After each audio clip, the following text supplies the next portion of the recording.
Үш қыз. Бір кедей әйелдің 3 қызы болыпты. Солардың қарнын тойдырып, киіндіріп, қатарынан кем қылмай өсіру үшін әйел күндіз-түні тыным таппай еңбектеніпті. Қарлығаштың балапандарындай қауырсындары қатып, қыздар бой жетеді. Ай жүзді аруларға елдің көзі түспей қойсын ба. Бірінен соң біріне құда түсіп, қыздар ұшқан ұясын тастап, әрқайсысы өз алдына тұрмыс құрады. Әйел де қартайып, босағасында жалғыз қалады. Ермегі елгезек тиын ғана. Көңілін қайғы басса, шер тарқатып, әңгімелесетіні де сол тиын екен. Осылай күн артынан күндер өтеді. Бірде кемпір науқастанып, төсек тартып жатып қалады. Досым тиын, сен қыздарыма хабар жеткіз.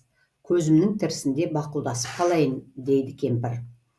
Тиын ең алдымен кемпірдің үлкен қызына келіп, оның тілегін жеткізеді.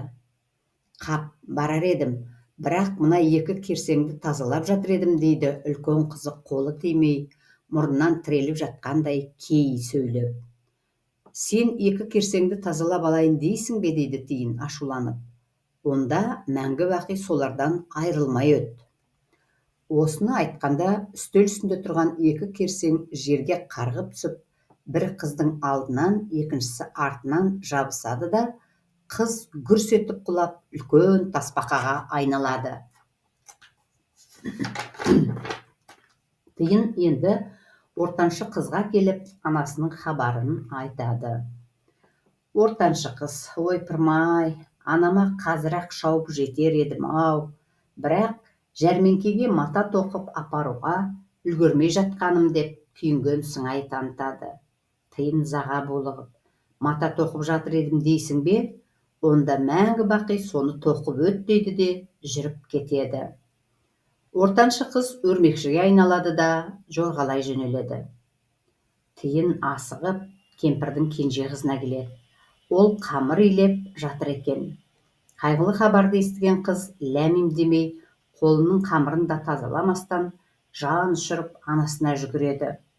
Анасының көзінің тірісінде жеткен кенже қыз науқас кемпірдің ақырғы сәттерін қуанышқа бөлейді. Менің қадірлім, алтыным, адамзатқа әрдайым қуаныш әкелуші бол, дейді тиын қызға.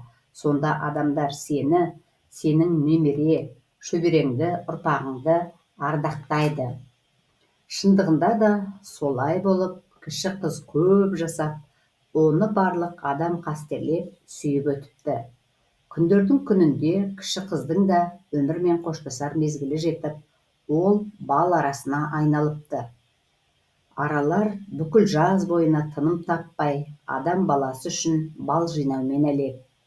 Қай уақытта қарасаң да, оның алдыңғы 2 аяғы тәтті қамырға малулы. Ал қыс айында айналадағы барлық жәндік ғайып болғанда, ара омартаға, жылы ұяға кіріп алып, жан рақатын табады. Оянса, бал мен қант жейді.